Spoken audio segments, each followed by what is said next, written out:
tenemos vía remota al analista político Daniel Calvo, quien pues, nos va a hacer una lectura sobre qué significa esto, Daniel, estos escándalos, estas investigaciones contra alcaldes en nuestro país. ¿Cómo puede afectar esto la dinámica de los gobiernos locales y sobre todo la dinámica del proceso electoral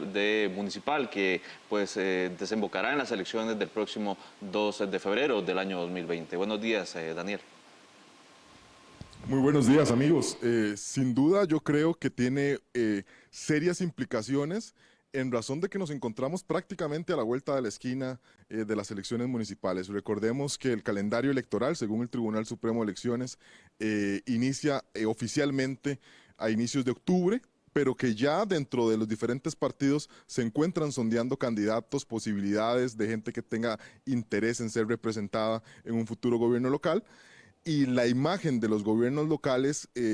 se ensucia, sí, lastimosamente, sobre todo también teniendo en cuenta que es un proceso bastante atípico donde está caracterizado por un amplísimo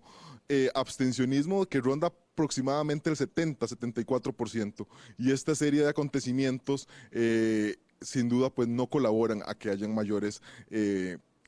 márgenes de participación en un futuro proceso.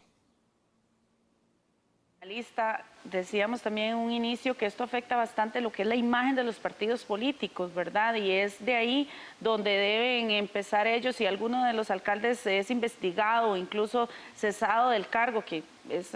muy difícil, pero ha pasado. Esto afecta mucho a los partidos políticos que deben trabajar el doble para poder lograr la confianza de los votantes de la persona que vayan a poner nuevamente a ocupar ese puesto.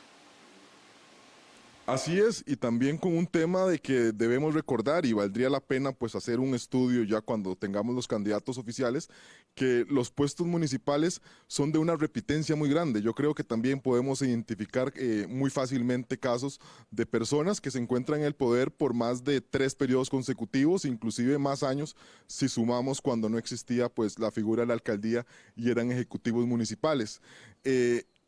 Todo esto que ha sucedido yo creo que también replantea pues una serie de deseos que yo creo que se han venido plasmando poco a poco en la Asamblea Legislativa, aunque no han visto todavía una luz verde, de reformas que deben hacerse de cara a este proceso. Una de las reformas, por ejemplo, es el tema de la repitencia, a la que me he referido. Hay varias iniciativas de ley en la que pretenden establecer que la figura de la alcaldía solo pueda repetir en 2 ocasiones. Esto quizá no vaya a sanar el tema de los escándalos de corrupción y demás, pero para algunos pues pudiera ser una salida. Otro que me parece que sí sería importante es el tema de que los alcaldes tengan posibilidades o más bien la obligación de renunciar a sus cargos cuando buscan la reelección. Y lo cierto es que un alcalde que busca la reelección y que se encuentra ya en el gobierno local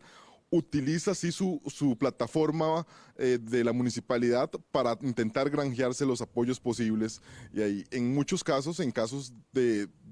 profundo clientelismo político, para poder granjearse. Y todo esto va sumando a que la figura de los municipios o de los gobiernos locales pues no sea la mejor. Y como lo decía pues minutos atrás, no solo los partidos, como lo mencionaban ustedes allá, se ven afectados, sino todo el proceso. Y en razón de que tenemos el proceso, es que tenemos unos márgenes de participación donde prácticamente podemos decir en algunos municipios pues se eligen con la familia digo popularmente, porque el número de votos de personas que llegan a votar no es el mayor. Y de ahí que al final, pues las quejas del electorado en razón de que tal vez no eligieron a una figura de la alcaldía que se pueda sentir representada, pues no tiene un escudo validero porque realmente no manifestaron un juicio político en las urnas. Daniel Calvo, analista político. Estamos en un momento político en el país donde existe mucha crítica al uso de los recursos públicos. Recordamos el tema del Teatro Nacional, recordamos el tema también de la Plaza de la Diversidad de la Universidad Nacional. En general, existe mucha observación por parte de la oposición y otros sectores sobre cómo se utilizan los recursos públicos, cómo actúan los funcionarios públicos, qué está pasando en los gobiernos locales, que parece que este nivel de crítica y de observancia no se da a nivel de los cantones. César, eso es un tema muy interesante y yo creo que en razón de que nos vayamos acercando pues al proceso, ciertamente las labores de fiscalización, entiéndase lo que ha sucedido en la Asamblea, por ejemplo, con el alcalde de Paraíso, donde es una comisión provincial la que lo invita a rendir cuentas justamente al primer poder de la República, lo que pueden ser los medios de comunicación de carácter local, cada vez van a tener una fiscalización mayor y también, seamos completamente pues honestos, diferentes partidos políticos, digamos, que buscan un recambio en los gobiernos locales, también elevarán su exigencia de control político pues a las autoridades locales. De manera que yo creo que en los meses que tenemos aquí, sin duda la fiscalización sobre los gobiernos locales va a ir en aumento y también, como decíamos, quizá también los gobiernos locales, y creo que también es muy importante poner en contexto, es que son prácticamente panoramas distintos. Lo que puede ser un gobierno local de la zona urbana o de una cabecera de cantón es una realidad muy, pero muy distinta a lo que puede ser una alcaldía o un gobierno local de una zona rural, donde inclusive yo creo que por experiencia propia he visto que a los departamentos legales no son quizá los más robustos posibles, los procesos de contratación tampoco son, inclusive han sido pues fuente de escándalo y demás, y eso sin duda no solo tiene una afectación a nivel de imagen, de un tema mediático, sino también pues cuando no se cuenta con una asesoría legal de calidad, lo cierto es que en términos populares estas autoridades terminan siendo embarcadas y envueltas pues en escándalos que llegan a judicializarse y que ha llevado pues en algunos casos a que los alcaldes tengan que renunciar o que tengan que afrontar causas inclusive de tipo penal, ya sea dentro del ejercicio de sus funciones o una vez que han salido de sus cargos. Daniel, ¿qué tan pronta y qué tan cumplida es esa justicia para esas personas que se ven inmiscuidas en problemas de corrupción, mucho por dádivas y este tipo de cosas o faltas a la ley, que como decía usted, en las zonas rurales suele suceder mucho? No sé si solamente se da ya que pierden el cargo, que no pueden ejercer por varios años, o si hay, tal vez que usted conozca, que lleguen precisamente al sistema penal y sean condenados por estas causas. Mire, lo cierto es que el sistema legal no es lo más rápido o ágil que todos quisiéramos y eso sin duda también es un tema que afecta al tema de autoridades locales. Pero también, y yo creo que en razón de quizá ser un poco positivo y propositivos principalmente, se deberían buscar reformas legales. Hace unos meses tuvimos un plebiscito revocatorio en Paraíso, donde lo cierto es que es una normativa que debería actualizarse. La gente no participó de la manera que fue y eso permitió que el alcalde se pudiera quedar unos meses más en el cargo y aunque finalmente pues terminó por renunciar, dado diría yo también en gran medida la presión que sufrió de una comisión especial de carácter provincial en la Asamblea Legislativa que ejerció sí un control político pues bastante beligerante y que lo llevó a que esta persona tuviera que renunciar al cargo. Pero en el tema de justicia, que es lo que hemos hablado, yo creo que deberían buscarse también mecanismos de juicio político. Sin duda creo que el tema del plebiscito revocatorio debería ponerse sobre el tapete en las reformas que pudieran hacerse pues, en materia electoral, en el Código Municipal, entendiendo también que como ya tenemos las elecciones a la vuelta de la esquina, según se establece pues en nuestra normativa 6 meses antes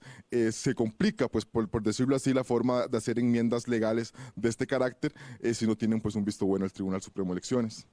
Daniel Calvo, analista político, vienen las próximas elecciones municipales en febrero del 2020. El Tribunal Supremo de Elecciones ha hablado de que podrían inscribirse hasta 161 partidos políticos a nivel nacional, provincial y cantonal. Esto viene un poco en la lógica de qué podría esto significar para el país. Tanta participación política podría verse de manera positiva o podría haber como tal vez complicar el escenario pues de cara a cómo quedarían conformados los gobiernos locales a partir de 2020 y el control que se podría hacer sobre ellos. No sé si coincide.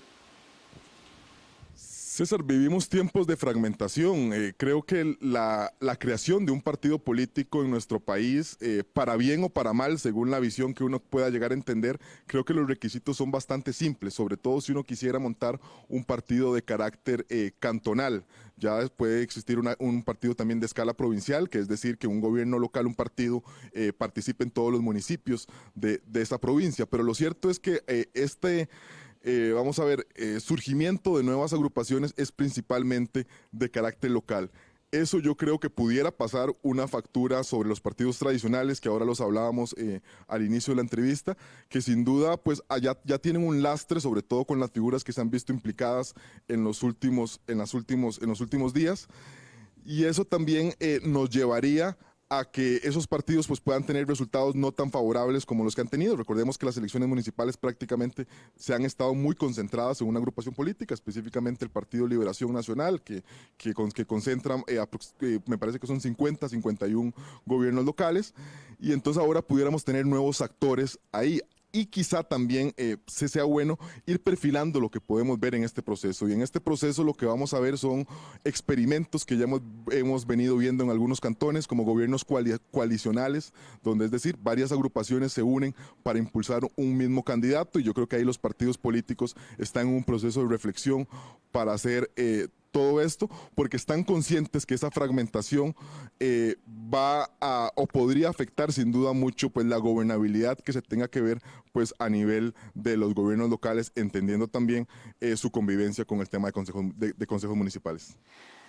Daniel, ya para ir finalizando, ahora lo decía mi compañero, 161 agrupaciones, muchas de estas son partidos cantonales que surgen precisamente porque las comunidades a veces se cansan de los partidos tradicionales y de estas serie de inconsistencias y de ilegalidades que suceden, y precisamente vienen y colocan personas que no encajan en ninguna de las ideologías y entonces buscan a través de los partidos cantonales llegar al poder y dar una nueva imagen. ¿Cree usted que un poco la gente, los pobladores, están viendo más ese problema, lo han tomado con más seriedad y buscan cómo acabar con esas corrupciones que tanto ocurren en los gobiernos locales?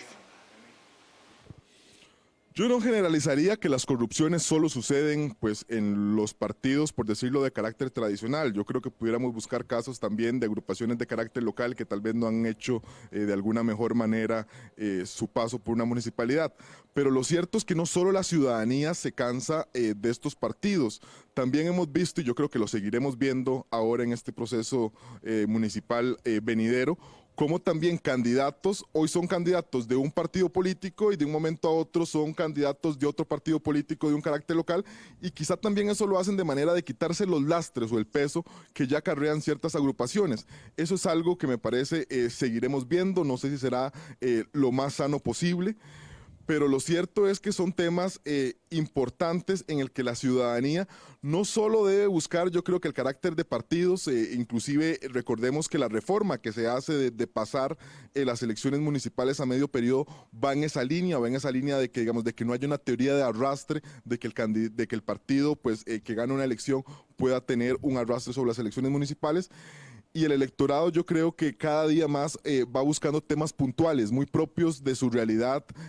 cantonal, de su realidad distrital, donde se le puedan solventar quizá ya no problemas de una envergadura tan grande, sino temas de un carácter local, como lo que puede ser la recolección de la basura, el mantenimiento de las aceras, el tema de los caminos locales o vecinales, entre otros temas quizá de una dimensión más pequeña, pero de mucha importancia pues, para cada una de las comunidades. Bien, muchísimas gracias a Daniel Calvo, analista político, por este análisis, esta lectura sobre la situación de los municipios. Recordemos que en febrero del año 2020 se estarán realizando elecciones municipales.